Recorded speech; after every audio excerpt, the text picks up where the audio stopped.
welcome back to my channel. So today's video is going to be my 29 and 30 week pregnancy update. If you are new, my name is Kate. I am in my second pregnancy with my second boy. So don't forget to hit subscribe if you want to follow my mommy pregnant journey and watch me become a mom of two. And I'm going to post tons of more mommy videos, pregnancy updates, and eventually postpartum and baby updates, as well as some vlogs and foodie kind of vlogs too. So yeah, make sure you hit subscribe so you're following along for all of that. But I'm just gonna jump right into the video because a lot has happened in 2 weeks, believe it or not. As soon as I've hit the third trimester, things have just gone crazy. There's so much going on with my pregnancy. It just seems crazy. It just seems really real now, and I guess the bigger he gets, the more problems it's causing, it seems. So I have a lot to update on. I'm going to start at 29 weeks. Not much changed between 28 and 29 weeks. Really, like, my ice craving is just getting worse. And I know now from research that I think that I might need to talk to my doctor about that. I have an appointment at 32 weeks, so I will definitely be doing that because that could mean that I'm still low on iron, and I do have iron deficiency anemia. So I am taking the iron they told me to take, and I feel better, but I just don't know if that still could be a sign of iron deficiency if I'm still not getting enough iron. So I'm definitely going to mention that at my next doctor's appointment. But the ice cravings have not gone away, and I am getting nervous because I really don't want to hurt my teeth at all. And I know it's really bad for your teeth, but like this particular craving is something that I cannot describe to you guys. It is just really bad. So hopefully it goes away soon, or my doctor can help me out with it next time I see her. Also, mentioning teeth, I got 3 of my wisdom teeth pulled a few years ago. And I never got this bottom one pulled. And my dental surgeon said that he didn't see this tooth ever coming in or being a problem. And it's coming in. So I have made a dentist appointment for next week. I just need to get my teeth cleaned anyways, but I am definitely going to have them look at that. That is kind of scary because it hurts pretty bad. And I don't know if I need to get it taken out. I doubt I can while I'm pregnant. I don't know if I definitely don't want to while I'm pregnant. So I just am very concerned about that tooth. It's super bizarre that it's coming in. I can actually see it. So I really need to get that looked at. Another thing that happened in 29 weeks is Braxton Hicks contractions. And I felt a few of these since I've been like 23 weeks, I think. I felt like 1 or 2. But I have been feeling them now like every single night. And they're not bad or crazy or a lot of them, but I definitely feel them every night. And I can just feel the hardening, and it gets so hard, my stomach. And it's just crazy. I really don't remember that with my first pregnancy. Maybe I just don't remember. Maybe I didn't have any. I don't know. But I definitely experienced it starting at 29 weeks every night. So that is a new thing. That's not the best, but it's kind of exciting. I feel like that means I'm pretty far along.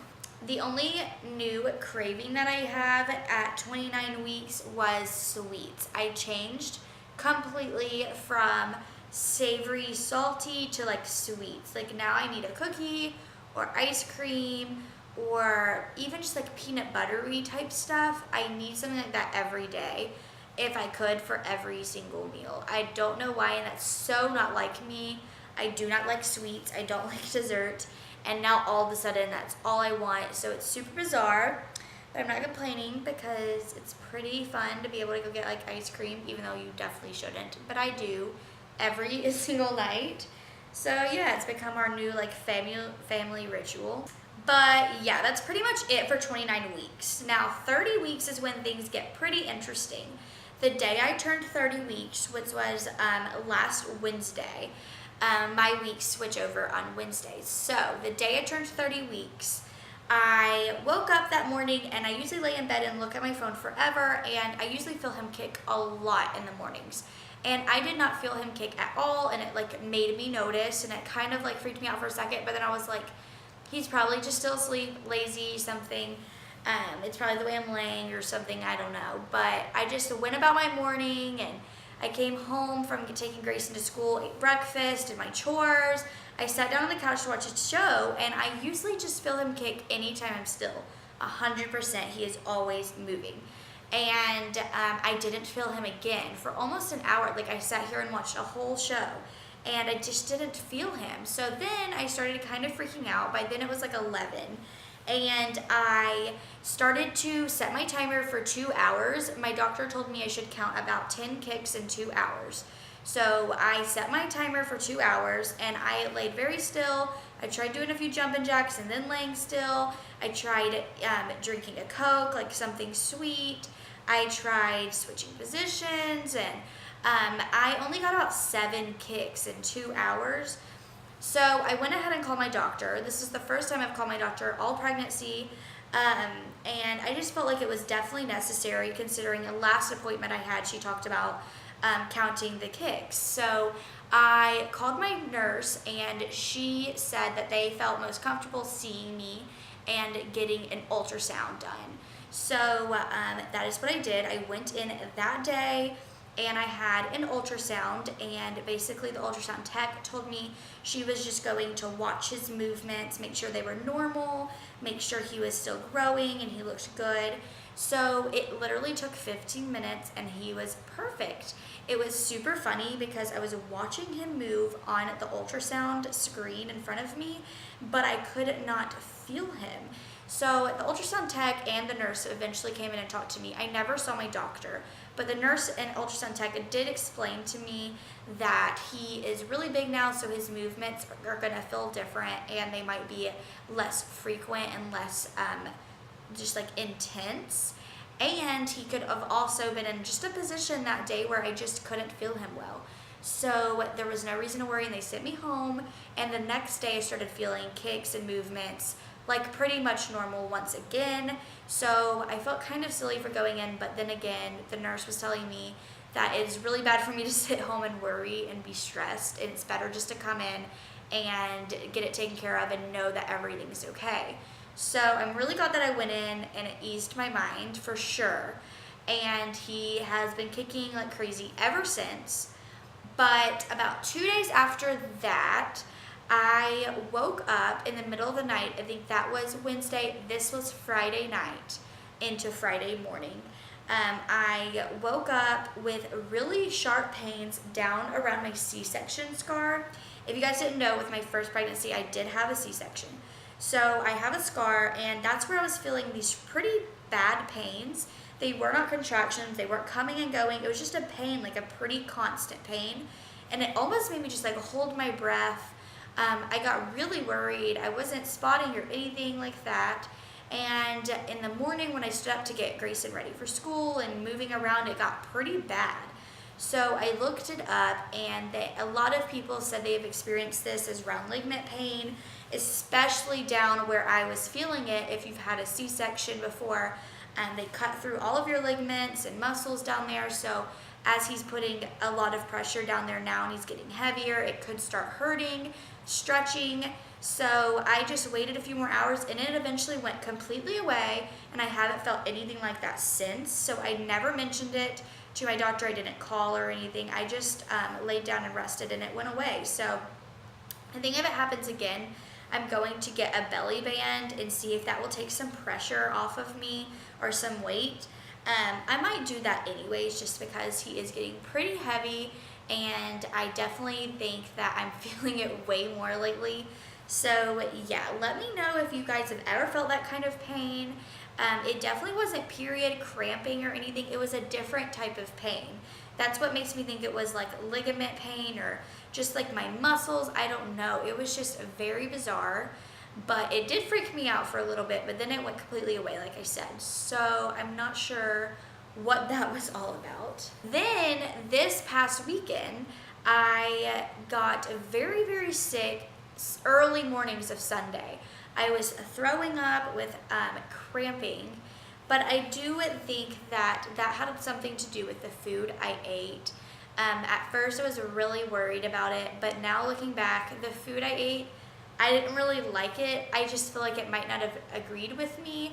I only threw up 2 times, and then when I woke up early, I went back to sleep around 4 a.m. Sunday morning. I woke up about 6, 2 hours later, and I felt fine. I ate, I felt great, I wasn't nauseous, I wasn't having cramping, and everything was fine, except when I went to the restroom, I wiped, and there was the smallest hint of pink on the paper.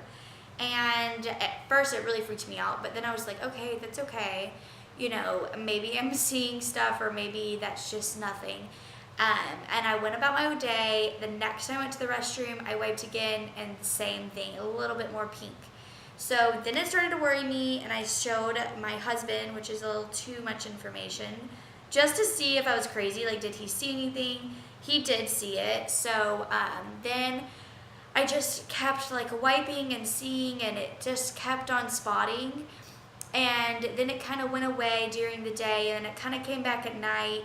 So I decided in the morning on Monday, if I woke up and still had any spotting at all, I would just call my doctor and see if that was normal. I was reading a lot online about how it kind of is normal, might not be normal, a lot of different opinions, so you never know. So I woke up in the morning on Monday, and I was actually bleeding. It was not a period flow or anything like that, and I had no cramping other than what I did experience early morning Sunday. But at this point on Monday morning, I hadn't had any cramping or discomfort. It was more red for sure, and it was definitely more on the toilet paper. So I put a pad in, and I waited for my doctor's office to open. I called. They called me back right away and asked if I could come in for another ultrasound. So I said, of course, and I got up there, and I was still bleeding when I went, and I got another ultrasound, and she measured, looked for blood, made sure that the flow through the umbilical cord was good, his fluids were good, the space was good, he was moving, his heart rate was perfect. So she decided to go show all of her notes to the doctor, and the doctor said that I was good to go. They didn't really give me any explanation. I didn't get to see the doctor myself. Okay guys, sorry my battery died, but I think I was saying that I didn't get to see my doctor. I asked the ultrasound tech like what it could be, if the doctor said anything, or if she could know, and she said that the doctor just said I was good to go. She didn't really give an explanation. She thought it looked fine. And I do have an appointment next week. So I think she said just if anything changes between now and then, give them a call again, come back up. But if not, we can wait and talk about it then, which is fine with me. The ultrasound tech did say sometimes if your body is under a lot of stress, or if your mind is under a lot of stress, whatever, it can bring on some mild bleeding. So just take it easy. So that could be the cause. I really have no clue. Online I read so many different things. I read horrible things that could happen, or it's nothing. So definitely let me know down below if you guys have ever experienced that in your 3rd trimester or at all during pregnancy, and what it meant for you or your experience with it, because it's definitely freaking me out a little bit. But yeah, if it gets any worse, I'm definitely going to give them a call back. So if not, I guess I can just bring it up again at my appointment next week, which I definitely will be doing anyways, even if it goes away. So that is pretty much all the drama that happened during my 30 weeks. A lot of crazy stuff happened. Hopefully from this point on, we can just stay scare-free for sure. It definitely scared me a few times this week. And it might just be because my body's under some stress. I don't know what it is. It just, like I said, seems like as soon as 3rd trimester hit, crazy things have been happening. As far as anything else during the 30 week, I have not experienced really any other symptoms other than the few I talked about that I had to go to the doctor for. No new cravings, still craving ice constantly. I feel like my appetite has increased again. I'm super hungry like right now. I've already eaten breakfast and a snack, and it's only 12:30, and I'm nauseous. I'm so hungry. So I definitely see an increase in my appetite again, which is fine by me. I'm okay to eat all day. And another thing is I am so tired again. By the time my head hits the pillow, I'm out. I almost don't even wake up to pee anymore. Like, I am out until my alarm goes off. So I definitely don't feel that tired, but my body definitely is by the end of the day. So that is another thing that's kind of happened again. But yeah, I think that's pretty much it for my 29 and 30 week update. A lot of stuff happened. Hopefully it's not as eventful the next 2 weeks, but I will definitely be updating you guys at 32 weeks. I see my doctor before then, so I'll have a lot more information. Also, if you guys didn't know, I don't think I've ever mentioned it, I will be having another scheduled C-section for a ton of reasons, and I'm going to explain all of that in my 32-week update, because I will have seen my doctor, and that is when we're going to schedule my actual surgery. So I can tell you guys way more about it, especially after I talk to her and get some more insight and when it'll be and all of that kind of good stuff. So make sure that you hit subscribe so that you can be here for my next update, and make sure you hit like and let me know you like these types of videos. Make sure to comment down below and let me know if you've experienced any of these symptoms or what you were experiencing in your third trimester. Let me know definitely about, like, if you've bled or anything, like what that meant for you. It's definitely still freaking me out, so I'd love to hear it from you guys. And yeah, that's pretty much it for this update. I will see you guys in my next video. Bye!